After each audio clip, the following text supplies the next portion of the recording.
National championship contenders are a lot more vulnerable early in the season this year, this 2021 season, than I think a lot of folks in the preview magazine culture realize. I know Bama and Ohio State and Clemson, they're all going to be favored probably to go 12-0, I think. Yeah, all will be favored in every game they play this year.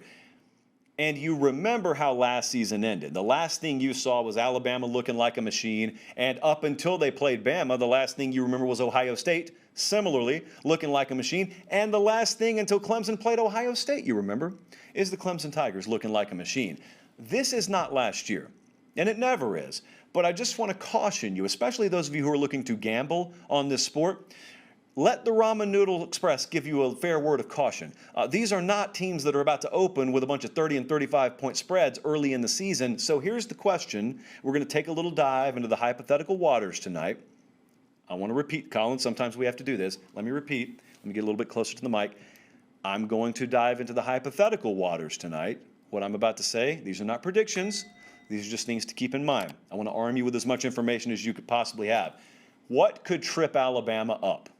If they were to have, we're talking first month of the season here. What could trip Alabama up? Well, let me be clear about my expectations for Alabama since we haven't done the season preview yet.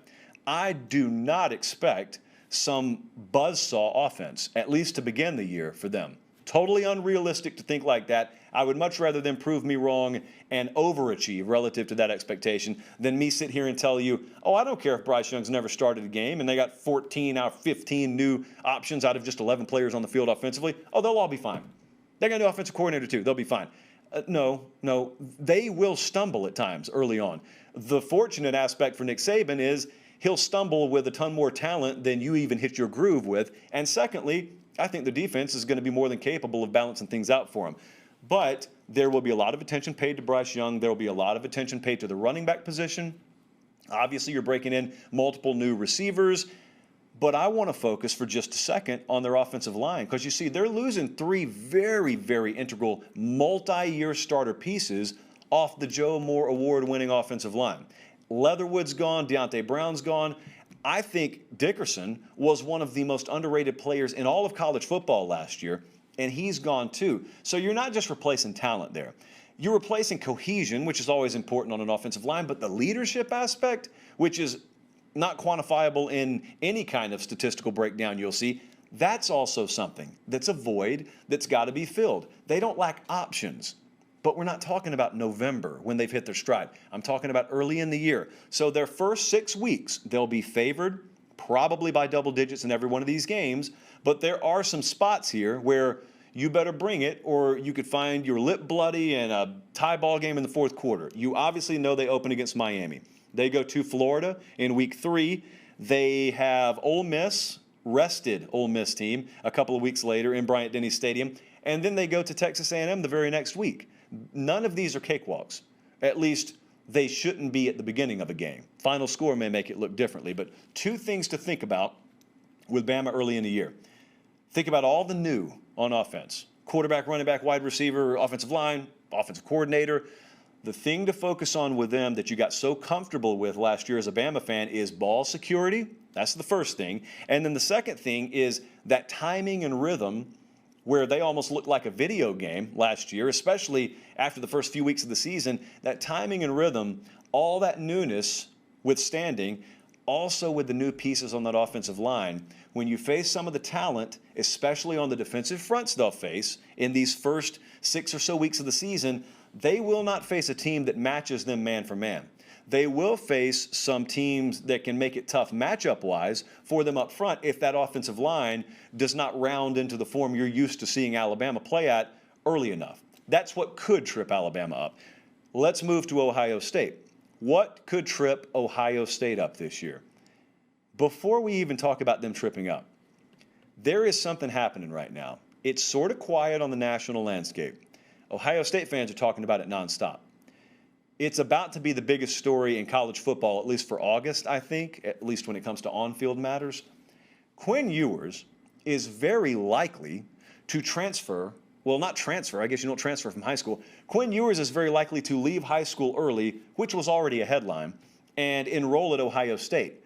But a lot of you out there are, I think, misinterpreting what that means. You think he's going to leave early And so he can soak up all that NIL money, and then he'll be on campus in the spring like a normal early enrollee.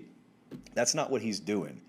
Again, this is not finalized, but there are multiple folks out there close to the Ohio State program who would lead you to believe Quinn Ewers is not only highly likely to be at Ohio State this year, he's likely to be there sometime in fall camp and eligible to play this year.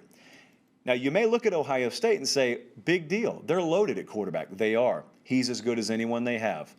It's very rare to say that about a high school guy, especially one that's going to skip his senior year of high school. I don't know what to tell you. Look up Quinn Ewers if you don't know what I mean. He's like a 25-year-old man. Full-grown 25-year-old man, not your mailman. Full-grown 25-year-old man. Legendary mullet, legendary arm that you will come to know if you don't already. And so I was over on Buttnuts earlier today. I was looking at Dave Biddle and some of the guys talking about this. It's kind of a new concept. No one really knows what to make of it. And I was reading Biddle over there, and this does not surprise me at all, saying, listen, truth be told, the Ohio State staff's not all that thrilled about this. They're not about to hit the brakes on it. Remember, they flipped him. This is the #1 quarterback in America for this 2022 cycle. They flipped him from Texas. He's from Texas to begin with. And so think about what all that could mean. Okay, now you've seen this stuff and well, you haven't seen anything quite like this, but you've seen what drama, if you let it become that, at the quarterback position sometimes does to a locker room, which is the ultimate test of your culture. Because I believe in Ohio State's culture. So I'm going to tell you my personal thought here is I believe that they're going to be able to weather that and withstand that, and it's going to be a lot of noise. But the thing about Ryan Day and the culture they've built up there is you can quiet the noise with culture. Not outside, but what people are saying outside doesn't matter internally, again, if you have the culture to quiet the noise. Now, I think they have that. But again, we're playing hypotheticals here. What could trip them up? So then once you think about that, you look at the schedule and realize, oh, they're not opening with 2 directional schools. They're going to Minnesota on a Thursday night to open the year, and then they're coming home to play Oregon. Make no mistake about it, those are 2 losable games. Now, how would they trip up? Well, I think the way they trip up against Minnesota is very simple. They're taking a whole lot of young guys, ultra talented, but young guys on the road. Let's just say, for the sake of argument, and I believe it will be, C.J. Stroud starting at Minnesota, and that place, we assume, full or close to full. None of those dudes, none of these young guys, first or second year guys, have played in any kind of environment like that or even close to that. So you got your normal early season on the road jitters kind of issues for your young guys, and you're leaning on a lot of them at the most functional portions of your team, the most hinge portions of your team, quarterback, Travion Henderson if he's playing running back for you. And so there's that. But then also, if you look up and down Minnesota's roster, they got a lot of older guys. Quarterback comes back. They got the whole offense coming back, essentially. I think 1 receiver. Other than that, they got the whole offense coming back.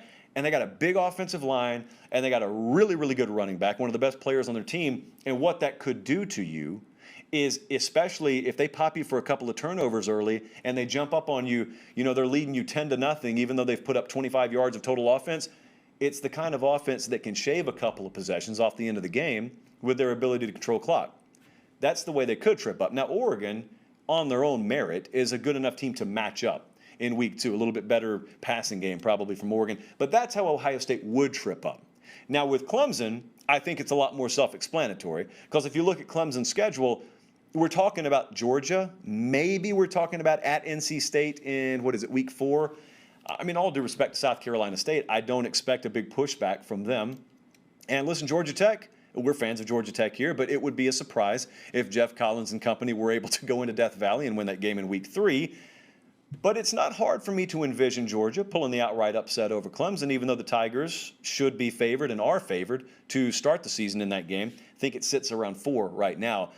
But again, there is a tendency when we do these breakdowns, especially for week 1, because people have too much time on their hands, there is a tendency to go offensive line versus offensive line, wide receiver versus wide receiver, which is always ludicrous because the units are never on the field at the same time. But even if you do the wide receivers versus DB, offensive line versus defensive line, football comes down to a couple of bounces of the ball, and it also comes down to a few inches, and then it comes down to probably a few ISO matchups, more so than anything. And when you look at Georgia and what they're going to trot out there on their defensive line, it really just their front in general, and you look at what you would call, relatively speaking, the weak link of Clemson's team, it reminds me a lot of what happened in the Super Bowl. Let me stress, because what are we, about 10 minutes into this segment? This is not a prediction, purely hypothetical. But remember if you remember the Super Bowl. You're watching the Bucs and the Chiefs. Kansas City's favored in the game, and yet it becomes apparent very early on there's just a glaring mismatch up front. And Kansas City's offensive line is a sieve, and they cannot handle what Tampa's bringing. Final score is 31-9, and it's just not competitive at the end of the day. And very early on, Patrick Mahomes realizes that, and everything's out of whack. Everything's out of sync, and Mahomes is, at this point, a veteran. Well, I look at DJ Uyunglele. I got all the confidence in the world in that guy. I look at pretty much every other facet of Clemson's team, and I've got all the confidence in the ceiling potential of those units. The offensive line, that's the area. And it really doesn't take a 5-on-5 mismatch. It takes your center and or your right guard being a little vulnerable, and you look at the small houses that Georgia has on the interior of their defensive line. If they break that stuff down, if they're able to collapse their pocket from internally, I'll tell you what really takes away the mystery of is how Clemson will go about attacking them to start the game. Watch how many quick perimeter passes Clemson runs. Watch how many quick screens or bubbles that they run to start that game. A lot like Auburn did to attack Bama a couple of years ago when they beat them in Jordan-Hare. If you know you got a mismatch there, you got to attack them on the perimeter, because that coincides with what will probably be a matchup advantage that Clemson has over Georgia. So anyway, that's just some fun hypothetical stuff. Obviously, when game week gets here, we'll be breaking down all those.